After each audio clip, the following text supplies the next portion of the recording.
National envelope एक reserve seal होती है जिसे एक देश अपनी पहचान की तरह इस्तेमाल करता है। अब आप सोच रहे होंगे क्या ये देश का लोगो होता है? तो जवाब है बिल्कुल नहीं, क्योंकि एनवेलप को हम अपने पर्सनल या प्राइवेट डॉक्यूमेंट्स के लिए इस्तेमाल नहीं कर सकते। यह करना गैर कानूनी है। तो आखिर हमारे ये नेशनल एनवेलप हमें कहाँ नजर आता है? तो ये आपको मिलेगा भारत की करेंसी पर, पासपोर्ट पर और गवर्नमेंट के डॉक्यूमेंट्स और फाइल्स पर, और सबसे ज़्यादा इम्पोर्टेंट जगह हमारे कॉन्स्टिट्यूशन पर। तो अब जानने की कोशिश करते हैं कि आखिर ये हमारा नेशनल एनवेलप बना कैसे।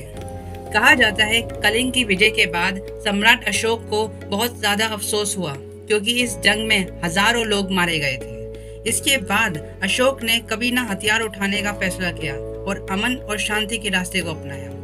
और तब सम्राट अशोक ने सारनाथ में द लायन कैपिटल पिलर को बनवाया, शांति के प्रतीक के रूप में। और इसी कारण हमारे देश ने इसे नेशनल एनवेलप के रूप में अपनाया। अब एनवेलप की बनावट पर नजर डालते हैं। इसके ऊपर 3 शेर होते हैं जो ताकत, साहस और गौरव का प्रतीक होते हैं। कहा जाता है ये हर दिशा में लीडरशिप को रिप्रेजेंट करते हैं। इसके नीचे बने पहिए पर 24 तीलियां होती हैं जो दिन के 24 घंटों को दिखाती हैं। और ये पहिया दिखाता है कि समय कभी नहीं रुकता। धर्म चक्र नाम से मशहूर ये पहिया इंसाफ, गौरव और लोगों के हक का प्रतीक है। और बाईं ओर दौड़ता यह घोड़ा लगातार संघर्ष का प्रतीक है। और दाईं ओर बना ये बुल देश की ताकत का प्रतीक है। मुंडक उपनिषद से ली गई ये लाइनें सत्य में विजेते का मतलब होता है सत्य की ही हमेशा जीत होती है। तो अब आप हमारे एम्बलम को तो पहचान गए होंगे। अब जानते हैं कि कब हमारे भारत ने इसको अपनाया।